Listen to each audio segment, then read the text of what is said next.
다니엘서 11장 앞부분에는 남방왕과 북방왕이 전쟁하는 내용이 기록되어 있습니다. 지난 시간에 우리가 그런 내용들을 살펴보았습니다. 남방왕은 애굽왕을 말하는 것이고 북방왕은 시리아 왕을 말하는 것이죠. 남방 왕조의 첫 번째 왕 이름이 무엇인지 혹시 기억을 하십니까? 톨레미. 그리고 북방 왕조의 첫 번째 왕은 셀루쿠스라는 사람이라고 제가 말씀을 드렸죠. 두 사람 다 알렉산더 대왕의 장군들이었습니다. 오늘 이 본문은 이제 앞에서 계속 이어지는 내용인데 어떤 내용들이 기록되어 있는지 우리가 읽으면서 제가 설명해 드리기를 원합니다. 20절 말씀을 보겠습니다. 20절.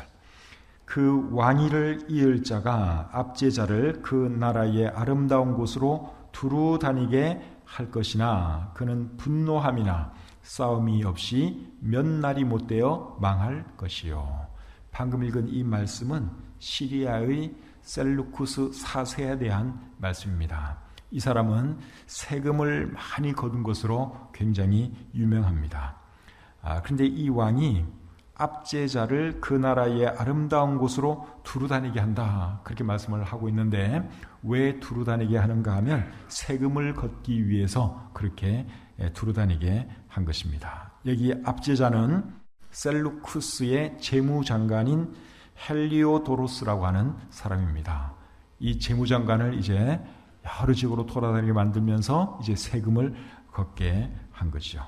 그리고 그 나라의 아름다운 곳으로 두루 다니게 한다, 그렇게 말씀을 하고 있는데 여기 그 나라는 이스라엘이라고 생각을 합니다. 이스라엘 사람들에게도 이제 많은 세금을 걷어갔죠. 그래서 세금을 걷어가서 이 사람이 뭘 했느냐, 이제 로마에 또 갖다 바치는 것입니다. 그때는 또 로마가 일어나고 있던 그러한 시대였어요. 로마가 위협을 하고 또 요구하니까 이제 로마에 또 이제 돈을 줄 수밖에 없는 그러한 상황이었어요. 그래서 이 사람이 어쨌든 세금을 많이 거둔 그러한 사람이었습니다. 그러니까 그렇게 될 것을 지금 이제 예언하는 말씀이죠.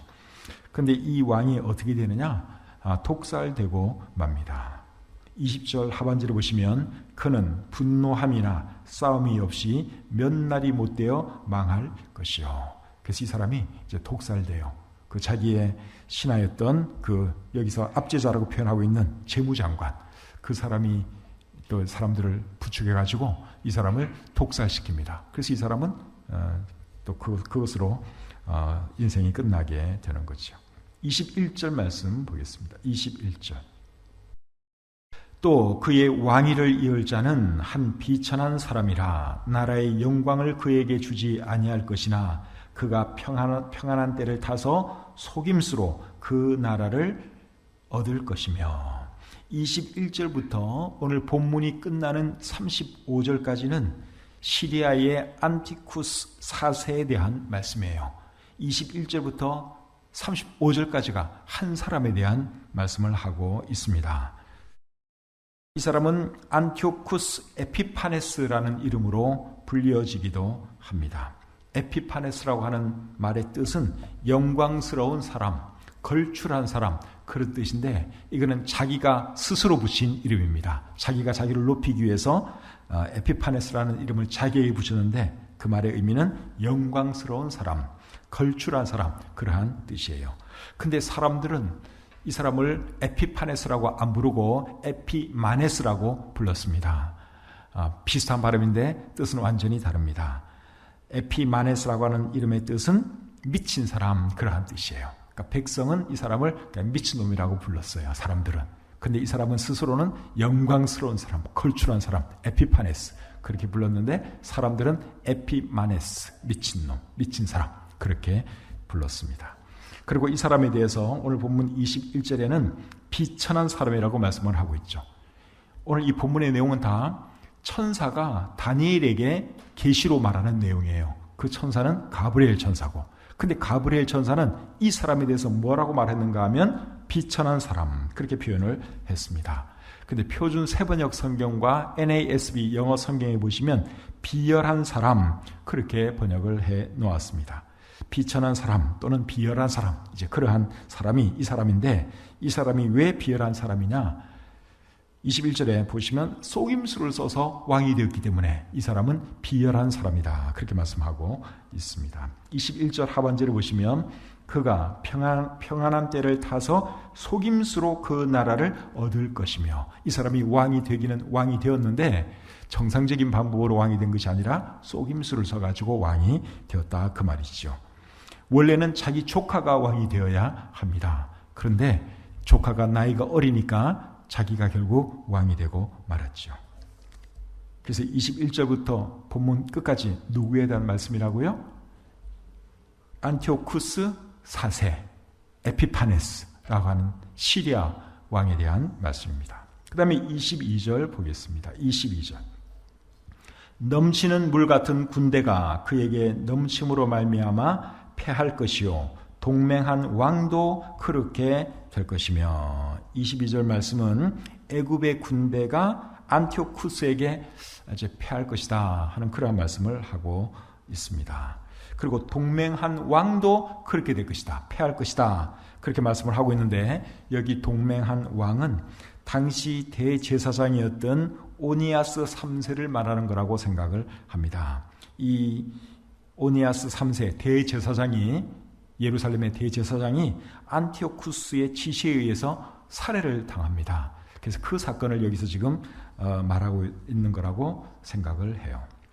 22절 제가 다시 한번 읽겠습니다. 넘치는 물 같은 군대가 그에게 넘침으로 말미암아 패할 것이요 동맹한 왕도 그렇게 될 것이며, 애굽이 안티오쿠스에 의해서 패하게 될 것이다. 그리고 그 당시 대제사장도 그 사람에 의해서 살해될 것이다. 그러한 예언의 말씀이죠. 그 다음에 23절 말씀 보겠습니다. 23절. 그와 약조한 후에 그는 거짓을 행하여 올라올 것이요 소수의 백성을 가지고 세력을 얻을 것이며, 이 말씀은 안티오쿠스가 속임수를 써가며 이제 힘을 키워갈 것에 대해서 말씀하는 내용이에요. 23절 다시 보면 그와 약조한 후에 그는 거짓을 행하여 올라올 것이요 소수의 백성을 가지고 세력을 얻을 것이며, 그러니까 이 사람이 이제 속임수를 써가며 자기 힘을 자꾸만 키워가는 거예요. 네, 그것을 여기에 말씀하고 있습니다. 북한의 김정은이 지금 그렇게 하고 있는 거예요. 속임수를 써가면서 자기 이속을 채려가면서 힘을 계속 기르죠. 이 옛날에 안티오쿠스 4세 에피파네스가 이제 그런 식으로 했다 그 말입니다. 김정은 같은 사람이라고 생각하시면 이해하기가 쉬울 겁니다. 그 다음에 24절 보겠습니다. 그가 평안한 때에 그 지방의 가장 기름진 곳에 들어와서 그의 조상들의 조상이 행하지 못하던 것을 행할 것이요 그는 노력하고 탈취한 재물을 무리에게 흩어주며 계략을 세워 얼마 동안 산성들을 칠 것인데 때가 이르기까지 그리하리라. 이 말씀은 안티오쿠스가 애굽에 와서 노력하고 탈취할 것이다 하는 그러한 말씀입니다. 이곳은 애굽에서 가장 기름진 곳, 가장 부유한 곳, 그런 곳이 되겠죠. 거기에 와서 이제 노력을 해가는 것입니다. 안티오쿠스 이 왕이. 그리고 노력하고 탈취한 것은 어떻게 합니까? 자기 혼자 다 갖지 않고 자기 사람들에게 나누어 주는 것이죠. 원래 이제 독재자들이 항상 그렇게 합니다. 김정은이도 자기 밑에 부하들에게 좋은 거 엄청 선물 많이 하거든요. 그래야지 자기가 안전할 수 있고, 그래야지 또 통솔을 할 수 있으니까. 이제 독재자들이 그렇게 주로 많이 하는데 이 사람도 그렇게 한다 그거예요. 그래서 애굽에서 좋은 것들 막 노력질 해와가지고 자기를 잘 따르는 신하들에게 막 나눠주는 거죠. 그렇게 해서 자기를 또 따르게 만들고 그렇게 하는 것입니다. 그런데 언제까지 이 사람이 그렇게 하느냐? 때가 이르기까지 그렇게 한다고 말씀하고 있습니다. 표준 세번역 성경에는 이렇게 번역을 해놨습니다. 그의 통치 기간은 얼마 되지 않을 것이다. 그래서 이 사람이 왕에 있는 동안에 계속 이제 그런 식으로 하는데 그 기간이 오래되지는 않을 것이다. 그 말이에요. 이 안티오쿠스는 11년 정도밖에 통치를 못합니다. 11년 같으면 이건 긴 세월이 아니죠. 왕이 오래 있는 사람들은 뭐 30년, 50년 이렇게 하는 사람이 있는데 이 사람은 11년 정도밖에 통치를 못했습니다. 그러니까 그 기간이 얼마 되지 않을 것이다. 우리 성경이 그렇게 말씀하고 있는 거죠. 25절 보겠습니다. 25절. 그가 그의 힘을 떨치며 용기를 다하여 큰 군대를 거느리고 남방왕을 칠 것이요 남방왕도 심히 크고 강한 군대를 거느리고 맞아 싸울 것이나 능히 당하지 못하리니 이는 그들이 계략을 세워 그를 치미니라. 이 말씀도 역시 안티오쿠스가 애굽을 치는 내용입니다. 근데 애굽이 안티오쿠스의 군대를 당해내지를 못합니다. 왜 당해내지 못하는가 하면 안티오쿠스의 군대는 계략을 세워서 공격하기 때문에 애굽이 당해내지를 못한다. 그러한 말입니다. 26절 보겠습니다. 26절. 그의 음식을 먹는 자들이 그를 멸하리니 그의 군대가 흩어질 것이요 많은 사람이 엎드러져 죽으리라. 이 말씀은 애굽 왕의 신하들이 애굽 왕을 결국 망하게 할 것이다. 그러한 말씀을 하고 있는 것이죠. 그러니까 신하들이 결국 왕을 다 배신한다 그 말입니다. 애굽 왕의 신하들이 결국은 왕을 배신해가지고 자기 왕을 망하게 하고 또 많은 사람들을 죽게 만든다 하는 것을 여기에 지금 말씀하고 있는 겁니다. 27절 말씀 보겠습니다. 이 두 왕이 마음에 서로 해하고자 하여 한 밥상에 앉았을 때에 거짓말을 할 것이라. 일이 형통하지 못하리니 이는 아직 때가 이르지 아니하였으므로 그 일이 이루어지지 아니할 것임이니라. 애굽 왕과 시리아 왕이 한 밥상에 마주 앉았습니다. 이제 협상을 하는 것이죠. 그런데 서로 막 거짓말을 합니다. 머리를 서로 막 굴리면서 거짓말을 해요. 그래서 자신들의 목적을 결국 다 이루지 못하게 될 것이다. 그러한 예언의 말씀입니다. 28절 보겠습니다. 28절. 북방왕은 많은 재물을 가지고 본국으로 돌아가리니 그는 마음으로 거룩한 언약을 거스리며 자기 마음대로 행하고 본토로 돌아갈 것이며.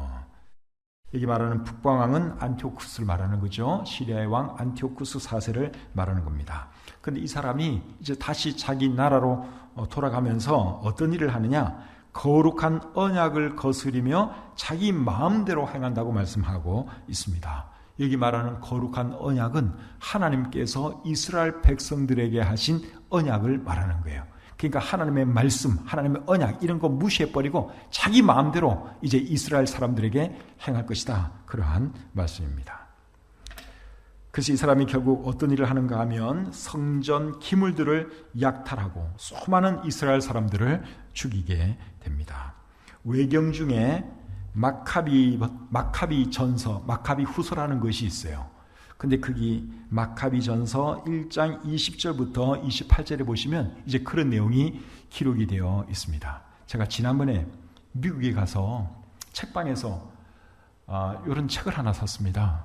이게 외경이라는 말이에요. 영어로 외경이라고 써 있고 KJV 아파크라파, 그러니까 킹 제임스 성경 외경.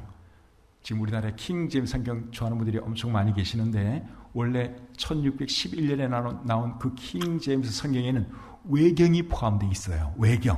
그러니까 이렇게 모순이에요, 사실은. 그 사람들은 킹 제임스 only. 그러니까 킹 제임스만 성경이고 다른 성경은 성경 아니다. 그렇게 주장하는 사람들은 잘못된 주장을 하는 겁니다. 물론 킹 제임스 성경 좋은 성경인 거 제가 아는데 저도 미국에 있을 때 킹 제임스 성경 가지고 공부를 하고 그렇게 했는데 킹 제임스 only, 킹 제임스만 성경이다. 이렇게 말하면 그거는 잘못된 거예요. 이 세상에 완벽한 번역본은 없습니다. 원본만 완벽한 것뿐이지 조금씩 흠도 있고 또 장점, 단점 조금씩 다 있어요. 킹 제임스 성경도 예외는 아니고. 근데 어쨌든 간에 킹 제임스 성경 안에 외경이 포함되어 있었어요. 근데 이 외경만 딱 묶어놓은 책이 서점에 가니까 있더라고요. 그 제가 이거 참 정말 귀한 책이다 해가지고 사왔는데 이 책 외경 안에 마카비 전서, 마카비 후서가 있어요. 이 책 내용 안에. 근데 마카비 전서 1장 20절부터 28절에 거기 읽어보면 이 안티오쿠스가 성전 기물들을 뭐 약탈해 갔다 하는 것이 여기 다 기록이 되어 있습니다. 그러니까 안티오쿠스 4세가 자기 나라로 돌아가면서 예루살렘에 가서 애굽에서 이루지 못한 그런 것을 이제 예루살렘에서 또 막 취해가는 그런 일을 한 것입니다. 그 말씀이 28절 말씀입니다. 29절 30절 보겠습니다. 29절과 30절 상반절. 작정된 기한에 그가 다시 나와서 남방에 이를 것이나 이번이 그 전번만 못하리니 이는 기띔의 배들이 이르러 그를 칠 것임이라. 안티오쿠스가 또 애굽을 치는데 이번에는 재미를 못 봅니다. 왜 재미를 못 봤는가 하면 기띔의 배들이 이르러 그를 칠 것이기 때문에 재미를 못 보게 될 것이다. 그런 말씀을 여기에 하고 있죠. 기띔은 구브로라고 우리 사도행전에 보면 나오죠. 바나바가 구브로 출신인데 구브로의 옛날 이름이 기띔이에요. 근데 그 기띔에서 배들이 와가지고 이제 안티오쿠스를 치게 될 것이다. 그런 말씀을 여기에 하고 있습니다. 이 기띔의 배들은 어디 배냐? 어느 나라 배냐? 로마의 배들입니다. 그래서 로마가 이집트를 도와주는 거죠.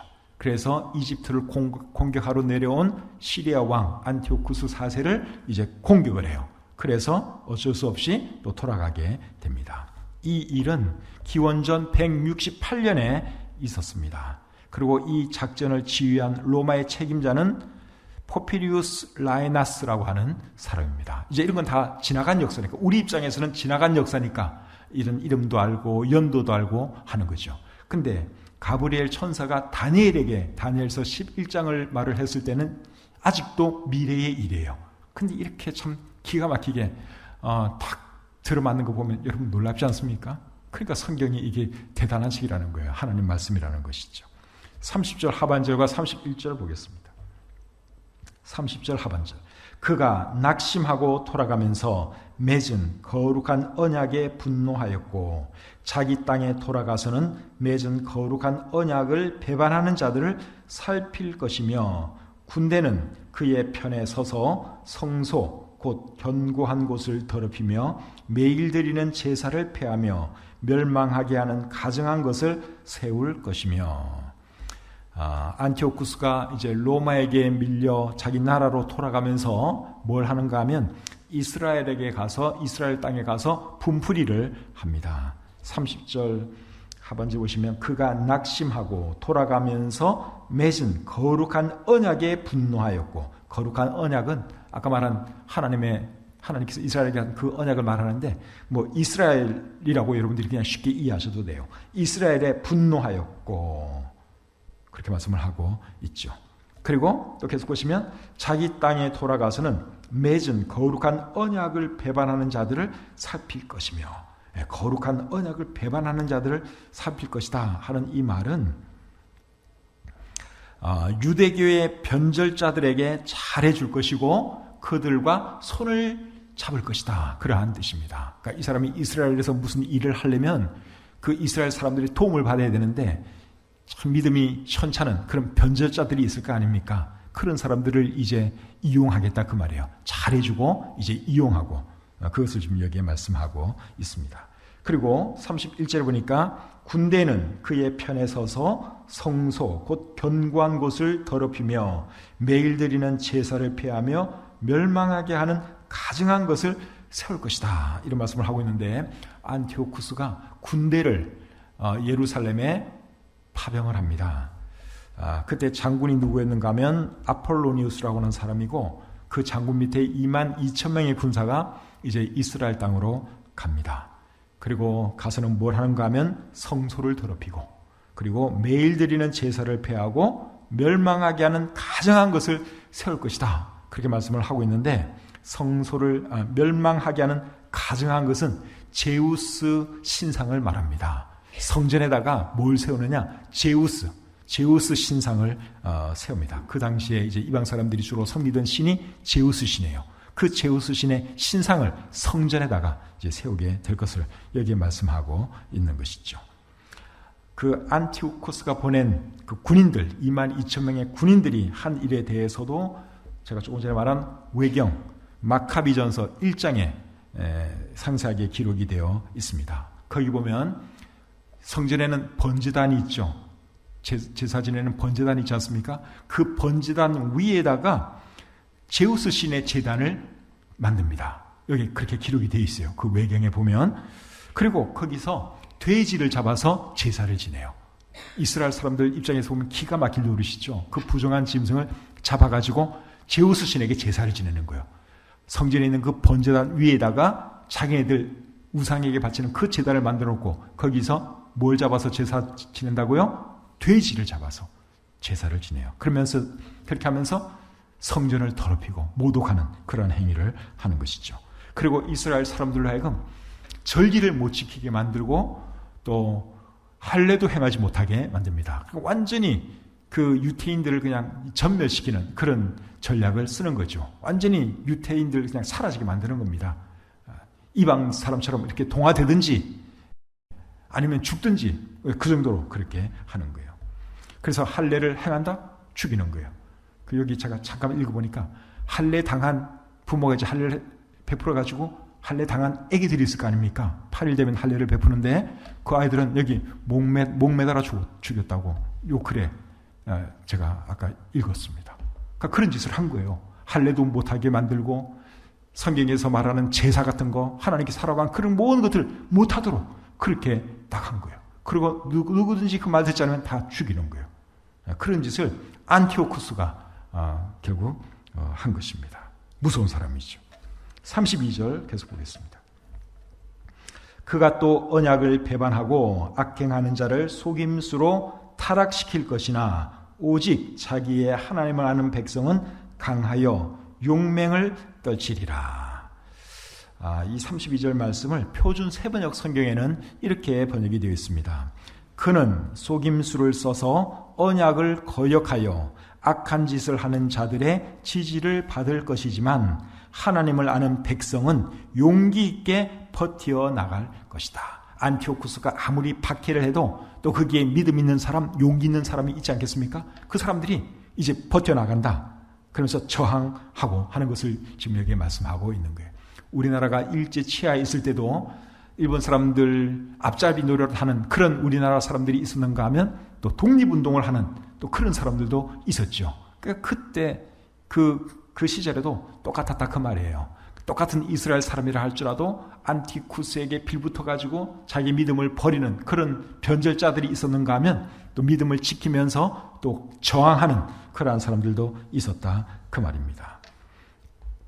근데 안티쿠스에게 저항했던 사람들 중에 한 사람이 누군가 하면 유다 마카비라고 하는 사람입니다. 이 사람은 의병을 일으켜서 이제 저항을 합니다. 그리고 안티오쿠스 그 군사들을 이제 몰아내죠. 로마의 도움을 받아가지고 몰아내는 그런 공을 세웁니다. 이 사람에 대해서는 잠시 뒤에 또 설명을 더 하겠습니다. 33절 보겠습니다. 33절. 백성 중에 지혜로운 자들이 많은 사람을 가르칠 것이나 그들이 칼날과 불꽃과 사로잡힘과 약탈을 당하여 여러 날 동안 몰락하리라. 안티오쿠스에 정하는 많은 유대인들이 죽임을 당하게 될 것이다 하는 말이에요. 근데 어떻게 죽임을 당하느냐? 칼에 베어서 죽기도 하고 불에 타서 죽기도 합니다. 그러니까 저항하고 또 믿음을 포기하지 않으면 이제 막 죽이는 거죠. 사람들을 칼로도 쳐 죽이고 화형을 시켜서 죽이기도 하고 그렇게 많은 유대인들을 안티오쿠스가 죽였습니다. 본문에서는 아직도 미래의 일이지만 우리는 이제 그런 일이 일어난 걸 다 알기 때문에 우리에게는 과거의 일이죠. 34절 보겠습니다. 34절. 그들이 몰락할 때에 도움을 조금 얻을 것이나 많은 사람들이 속임수로 그들과 결합할 것이며 안티오쿠스에 정하는 사람들이 도움을 조금 얻을 것이다 이렇게 말씀을 하고 있는데 이 말은 무슨 말인가 하면 저항하는 사람들이 반란을 일으켜서 성공하게 될 것이다 하는 그러한 말이에요. 그래서 이 저항운동은 마따디아스 제사장과 그의 5 아들이 주도하게 됩니다. 그런데 그 5 아들 중에 하나가 누군가 하면 조금 전에 제가 말씀드렸던 유다 마카비라고 하는 사람이에요. 이 사람이 의병을 일으켜서 이제 그 군사들과 싸워서 몰아내요. 로마의 도움을 받고 해가지고 결국은 몰아냅니다. 이 일이 언제 일어난 일인가 하면 기원전 164년에 일어난 일입니다. 그래서 그날을 유태인들은 오늘날까지도 기념을 합니다. 그 기념하는 날을 히브리 말로는 뭐라 그러죠? 하누카라 그럽니다. 하누카. 그리고 우리 성경에는 수전절로 번역되어 나와 있습니다. 요한복음 10장 20절에 수전절이라고 하는 표현이 나오는데, 수전절은 성전 봉헌절, 그러한 뜻이기도 합니다. 히브리 사람들은, 유대인들은 하누카라 그러고, 그래서 이 절기가 언제쯤인가 하면 크리스마스 그 즈음이에요. 그래서 미국에 있는 크리스찬들은 그 즈음에 12월 말 이렇게 되면 이제 크리스마스를 이렇게 즐기고 하는데, 유대인들은, 그 사람들은 예수를 안 믿으니까 크리스마스 그거 좋아하지 않아요. 그 대신에 그 즈음에 하누카 절기를 그들이 지킵니다. 그래서 여러분들이 크리스마스 그 즈음에 유대인들 마을에 가면 촛불을 8개 촛불을 이렇게 창문가에 쭉 켜놓은 그런 것을 이제 보시는데, 그게 하누카 절기를 기념하는 거예요. 그 하누카 절기가 무엇을 기념하는 날이냐? 유다 마카비가 시리아 사람들을 몰아낸 그 날을 기념하는 날입니다. 자, 그 다음에 35절 마지막 절입니다. 35절. 자, 우리 같이 한번 읽겠습니다. 35절 시작. 또 그들 중 지혜로운 자 몇 사람이 몰락하여 무리 중에서 연단을 받아 정결하게 되며 희게 되어 마지막 때까지 이르게 하리니 이는 아직 정한 기한이 남았습니다. 믿음을 지키려는 몇 사람이 죽게 될 것이다 하는 그러한 말이죠. 그리고 그것을 통해서 다른 사람들은 정결하게 되고 희게 될 것이다. 그리고 끝까지 깨끗하게 남을 것이다. 그러한 뜻이죠. 표준 세번역 성경이 쉽게 번역을 잘 해놓았습니다. 이렇게 되어 있습니다. 또한 지혜 있는 지도자들 가운데 얼마가 학살을 당할 것인데 이 일로 백성은 단련을 받고 순결하게 되며 끝까지 깨끗하게 남을 것이다. 하나님이 정하신 그 끝날이 올 때까지 이런 일이 계속 될 것이다. 그래서 이제 핍박에 의해서 이렇게 죽는 사람도 있어요. 그러나 또 그것 때문에 나머지 사람들은 더 정결하게 하고 또 더 믿음이 돈독해지고 이제 그렇게 될 것이다 하는 말씀이에요. 그리고 이 일은 계속해서 그런 일이 일어나게 될 것이다 하는 말인데, 우리가 잘 아는 것처럼 유대인들의 역사는 고난의 역사죠. 그래서 이때도 안티오쿠스 4세에 의해서도 엄청나게 큰 핍박을 당했지만 그 이후로도 유대인들은 계속 핍박의 역사를 살아야 하죠. 그 지나간 역사는 우리가 이미 다 알고 있습니다. 로마 황제들에 의해서도 엄청난 박해를 당했고, 그리고 근세사에서는 히틀러에 의해서 또 많은 유대인들이 600만 명이나 죽는 그런 일이 있었습니다. 이 성경 말씀이 그대로 된 거예요. 그 끝날이 올 때까지 이런 일이 계속 될 것이다. 그런데 우리 그리스도인의 삶도 마찬가지입니다. 우리 그리스도인의 삶에도 끊임없이 고난이 있습니다. 그래서 사도행전 14장 22절에 보면 우리가 하나님 나라에 들어가려면 많은 환난을 겪어야 할 것이니라. 우리가 예수 안 믿으면 안 당해도 되는 환난을 예수님 믿는 것 때문에 당할 때가 얼마나 많습니까? 그러니까 유대인들의 그 고난의 역사나 예수님 믿는 사람들의 고난의 삶이나 비슷하다고 할 수 있습니다.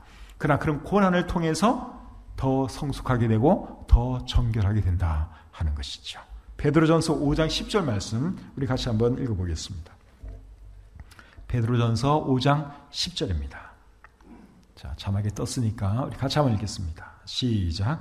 모든 은혜의 하나님 곧 그리스도 안에서 너희를 부르사 자기의 영원한 영광에 들어가게 하신 이가 잠깐 고난을 당한 너희를 친히 온전하게 하시며 굳건하게 하시며 강하게 하시며 털을 견고하게 하시리라. 고난 당한 너희를 친히 온전하게 하시며 굳건하게 하시며 강하게 하시며 털을 견고하게 하신다. 그렇게 말씀하고 있습니다. 그래서 고난이 우리 삶 가운데 있지만 그 고난을 통해서 우리는 더 성숙해지고 더 정화되고 더 하나님 뜻에 가까이 다가가는 그러한 사람이 되는 것이죠. 오늘은 이 본문을 통해서 안티오쿠스 4세 에피파네스에 대해서 우리가 알아보았습니다. 이 사람에 대해서는 다니엘서 8장 9절부터 14절에도 나와 있습니다. 그래서 이 사람이 얼마 동안 예루살렘을 그렇게 짓밟고 더럽히는가 하면 다니엘서 8장 14절을 보면 2300주야 동안 그렇게 한다고 말씀하고 있습니다. 2300주야는 2300일을 말하는 것이죠. 6년 조금 더 되는 기간 동안 이 사람이 그렇게 한다고 우리 다니엘서에서 예언을 하고 있습니다. 그런데 그 말씀들이 그대로 다 이루어졌어요. 그런데 여러분, 이 성경에 안티오쿠스 4세에 대해서, 에피파네스에 대해서 이렇게 자세하게 기록하는 이유가 뭘까요? 이 나쁜 사람인데, 진짜 나쁜 놈인데 이놈이 왜 이 사람에 대해서 성경은 그렇게 자세하게 기록을 하고 있을까요? 그 이유가 뭔가 하면 이 사람은 7년 대환란 기간 중에 나타날 적 그리스도의 모형이기 때문에 그렇습니다. 그래서 이제 적 그리스도에 대해서는 오늘 본문 그 밑에 나와요. 그래서 우리 다음 시간에 이제 적 그리스도에 대해서 우리가 또 살펴보게 될 것입니다. 그래서 안티오쿠스 4세 에피파네스에 대해서 이렇게 정확하게 예언한 것을 보면 참 성경이 놀랍다는 그런 생각이 들지 않습니까? 성경을 몰라서 그렇지 여러분 성경을 정말 제대로 공부하고 제대로 알면 깜짝 놀랄 수밖에 없습니다. 다니엘 입장에서는 아직도 한참 뒤에 몇백 년 뒤에 일이에요. 그런데 몇백 년 뒤에 일어날 일을 특별히 한 사람에 대해서 이렇게 자세하게 기록했다고 하는 것은 하나님께서 성경을 기록하지 아니했다면 있을 수가 없는 일이에요. 그래서 이 성경이 하나님의 말씀이다 하는 거죠. 우리 성경에서 아직까지 이루어지지 않은 예언이 있다면 예수님이 다시 오신다는 그 예언이 아직 이루어지지 않았는데 다른 모든 예언들이 다 이루어진 것을 보면 예수님이 다시 온다는 그 예언도 반드시 이루어질 것이고 7년 대환란 기간 중에 적 그리스도가 일어날 것이다 하는 그 예언도 반드시 이루어지게 될 것입니다.